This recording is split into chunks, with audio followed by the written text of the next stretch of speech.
Salutations, fellow nerds. I'm Rick Y, the Wise Guy. And today is December 16th, 2024, and I just got finished recently listening to Trump hold a press conference at Mar-a-Lago where he made a slew of lies and new promises, as he normally does, and we gotta keep this dude honest. Some of y'all chose to put us through another 4 years of this, so I took some Tylenol and listened to his statements so you don't have to.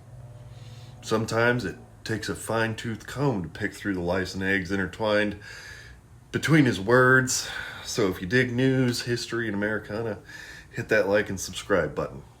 It would go a long way to helping the channel grow, and I would be much obliged.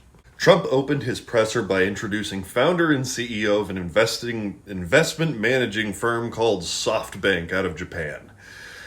He got a promise out of the gentleman for an investment of $100 billion and 100,000 American jobs in technology. Granted, SoftBank is a venture capitalist company that invests in smaller companies for a stake in its equity.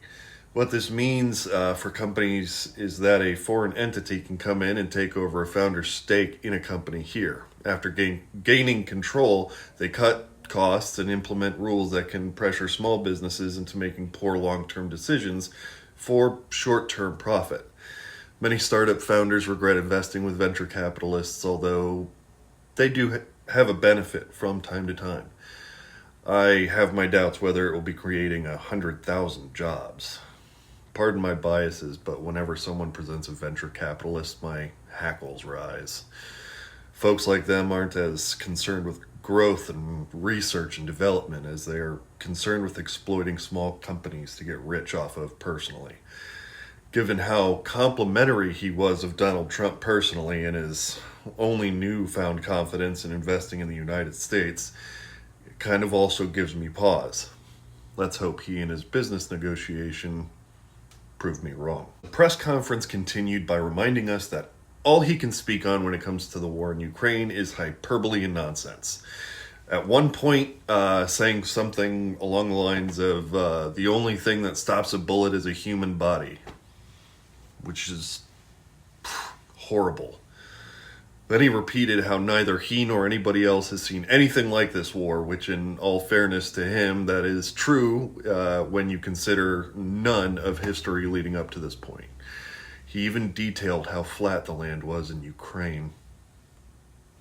He then went on to say that there were no wars when he left office, which was probably a huge shock to all the service personnel who are still actively stationed in Afghanistan, a place that Biden, not Trump, pulled us out of. I mean, he did negotiate with the Taliban. But it's okay, though, because as he mentioned, the whole world is blowing up. But there is also tremendous optimism, because we will build the greatest economy the world has ever seen. Again, this is a claim he has already made, but again, he never had the economic numbers like we currently see today.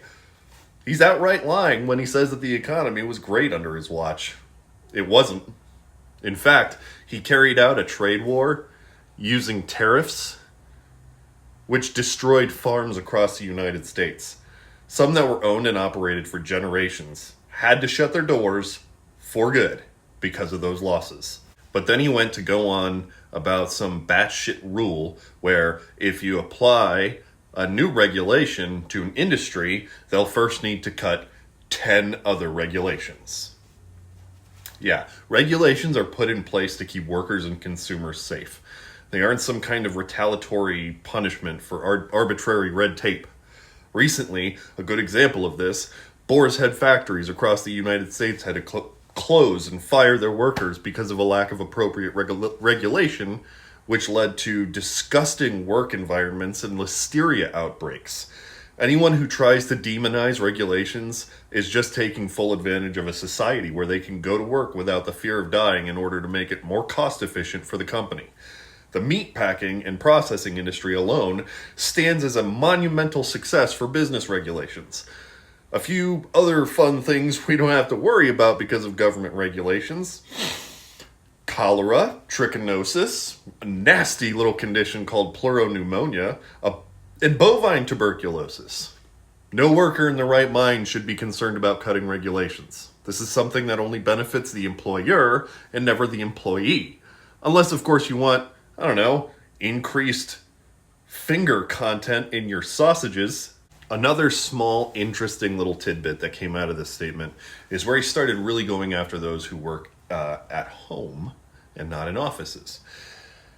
He implied that Biden gifted unions when he extended the work from home requirements for about 5 years, after months of trying to give the impression that he was pro-union. Now he's saying that it's negative that Biden was so generous to them now that he has secured the nomination. He said he was going to go in and use the courts to stop this gift that was given to all of those greedy little unions. Not only does he not support the unions in this, but he is going to actively work against them. That was just a fascinating little Freudian slip that probably won't get a lot of attention. Hopefully, Sean O'Brien at the top of the Teamsters, I hope you're listening and watching.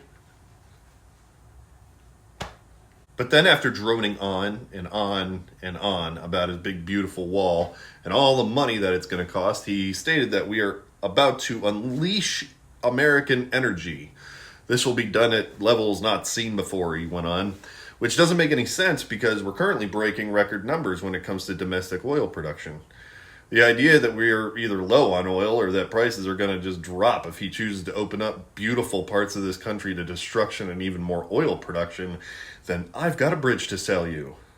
He also tried to claim that drilling and mining is going to produce clean energy. Again, really emphasizing the moron part, in oxymoron. There's nothing clean about drilling or fracking. But then again, he mentioned a promise that will be ignored by his followers. He said, and I quote, "It will bring in the price of electricity. It will bring it down fast."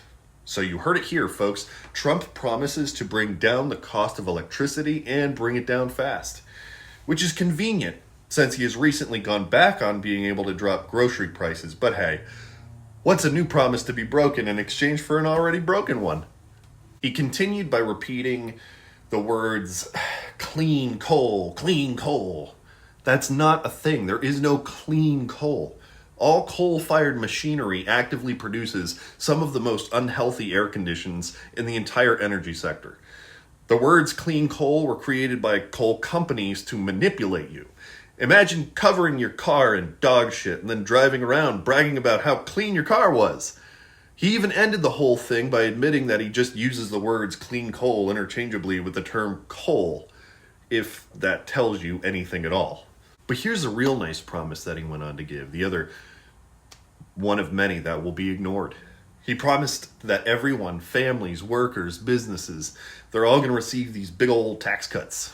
Republicans sure do love them big old tax cuts, don't they? They also like cutting social benefits in order to make up for the deficits that they all have created when they've been placed in government positions.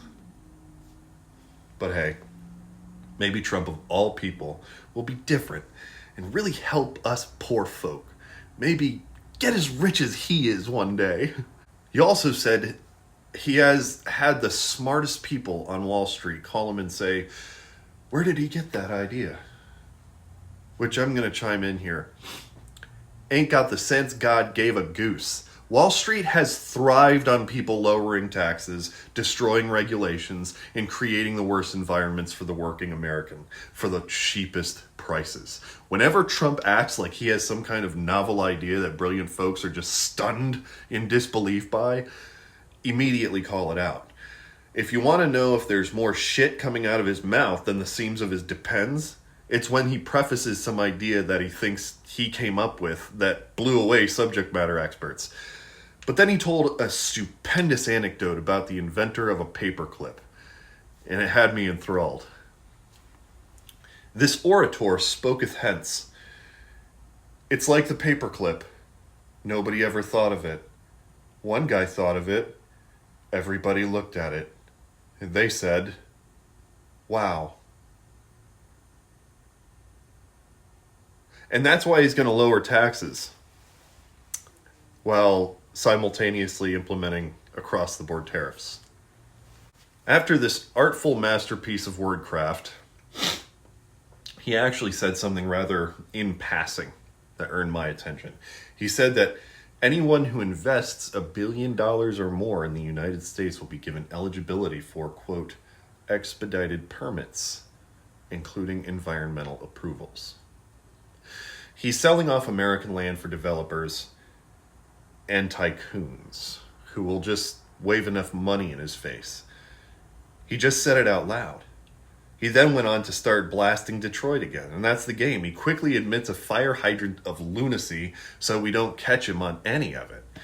Before he even takes office, he's making offers to sell off American land, topple any industry that is currently bringing in revenue for the country and giving businesses the full authority to put you, their worker, in harm's way for their profits.